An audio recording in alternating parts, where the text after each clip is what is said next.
Hello, मैं कल्पना Singh GPC Pratapgarh से। आज हम इस वीडियो में फोर्जिंग के बारे में देखेंगे।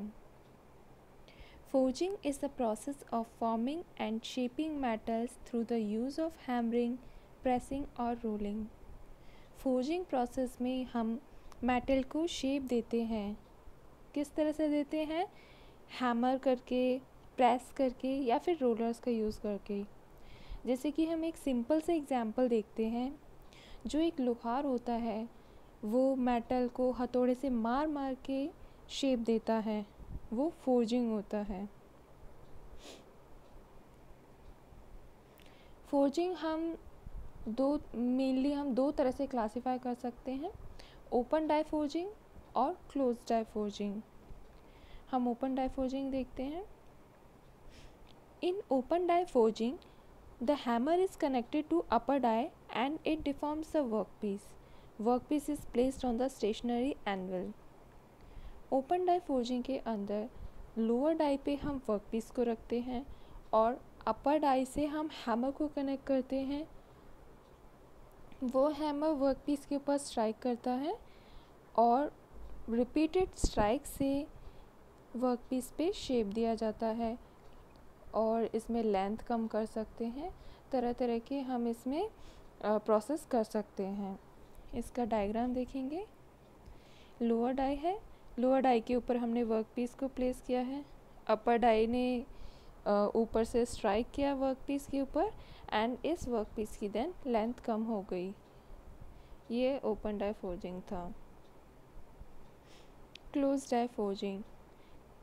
In closed die forging, the workpiece are placed between two die halves. It carry the impression of desired final shape of workpiece. Closed die forging के अंदर ये दो डाई वर्कपीस जो है वो दो डाइस के बीच में होता है। ये डाई वर्कपीस को पूरी तरह से कवर कर लेती है जब ये बंद होती है तो इसमें वर्कपीस के ऊपर वही शेप आ जाता है जो डाई के ऊपर होता है। इस प्रोसेस के अंदर एक स्क्वीजिंग एक्शन होता है। लोअर डाई पे वर्कपीस होता है, अपर डाई ऊपर से आके स्क्वीज़ करते हुए मेटल को दोनों डाइस के अंदर फिल कर देती है। इस तरह से क्लोज डाई फोर्जिंग प्रोसेस होता है। The workpiece are deformed in high pressure of die in closed cavity.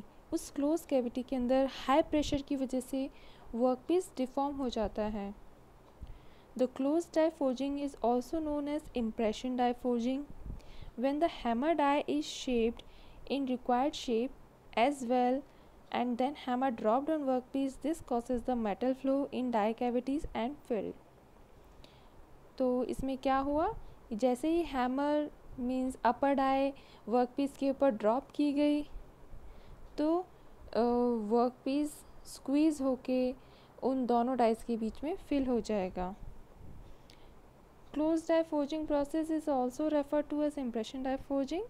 It utilizes high pressure to compress the metal piece to fill and enclose die impression for required shapes. Diagram देखेंगे। इसमें आप देख रहे हैं कि जो अपर die और lower die है उस पर हमने शेप दे रखा है, जो हमें शेप वर्कपीस के ऊपर देना है। ऊपर से अपर डाई ड्रॉप की जाती है एंड देन स्क्वीजिंग एक्शन की हेल्प से इस वर्कपीस मेटल को पूरे दोनों डाइस के बीच में फिल कर दिया जाता है।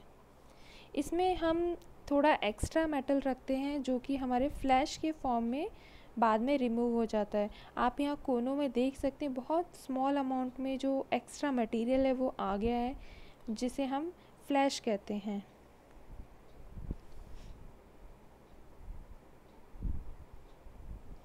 Advantage of open die forging: better fatigue resistance and improved microstructure, continuous grain flow and finer grain size। इसमें continuous grain flow होता है, जैसे कि कास्टिंग के अंदर कंटिन्यूस नहीं होता, डिसकंटिन्यूस ग्रेन फ्लो होता है। कहीं पे किस तरह का ग्रेन फ्लो होगा, कहीं पे किस तरह का, बट यहाँ पे हैमरिंग की वजह से जो ग्रेन फ्लो होता है वो बिल्कुल कंटिन्यूस होता है, जिस वजह से मटेरियल की स्ट्रेंथ भी इंक्रीज़ हो जाती है।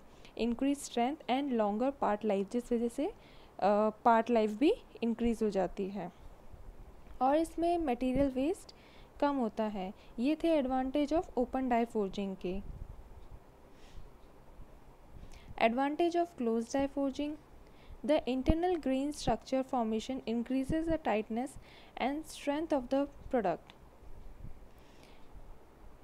Economic for large production runs, ये लार्ज प्रोडक्शंस के लिए काम आता है। बेटर सरफेस फिनिश, इसमें सरफेस फिनिश बहुत अच्छी होती है। लेस और no machining required for its close tolerance, इससे जो प्रोडक्ट्स ज़्यादातर बनते हैं क्लोज डाई फोर्जिंग से वो बहुत क्लोज टॉलरेंस के होते हैं, उनमें ज़्यादातर या तो मशीनिंग रिक्वायर्ड होती ही नहीं है या फिर बहुत कम रिक्वायर्ड होती है।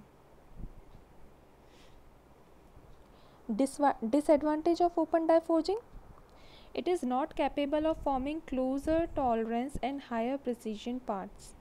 ओपन डाई फोर्जिंग के अंदर क्लोज टॉलरेंस नहीं होता है, हमें प्रोडक्ट को ओपन डाई फोर्जिंग के बाद में मशीनिंग करना ही पड़ता है। Disadvantage of closed die forging: it is very economical for short runs due to high cost of die production. Closed die forging economical नहीं होता, ये बहुत महंगा पड़ता है क्योंकि इसमें जो डाइस की कॉस्ट है वो बहुत ज़्यादा होती है। Close die forging presents a dangerous working environment. Applications of open die forging: a rough or precision machining is normally further required after the open die forging process as imprecise dimensions are achieved by hammering. यहाँ पर open die forging में hammering की वजह से हमें proper dimensions नहीं मिलती हैं, जिसकी वजह से हमें बाद में मशीनिंग करनी पड़ती है। इस वजह से thus open die forging is more suitable for larger parts in a number of tons. इस वजह से ओपन डाई फोर्जिंग हमें लार्जर पार्ट्स में काम आती है। Generally the products in forging method include forged long shafts, forged rollers and forged cylinders which are mostly used for the application of railways and aircraft. ये ज़्यादातर railways और aircraft industries में काम आते हैं। Applications of close die forging: it is preferred for small critical parts with safety consideration because of its high precision. जो close die forging है वो बहुत ही प्रिसाइज पार्ट्स बनाता है, उसमें हमें बाद में मशीनिंग की बहुत कम ज़रूरत पड़ती है या फिर ज़रूरत पड़ती ही नहीं है। इस वजह से ये स्मॉलर पार्ट्स में काम आता है जहाँ पे हमें बहुत हाई प्रिसीजन चाहिए होता है।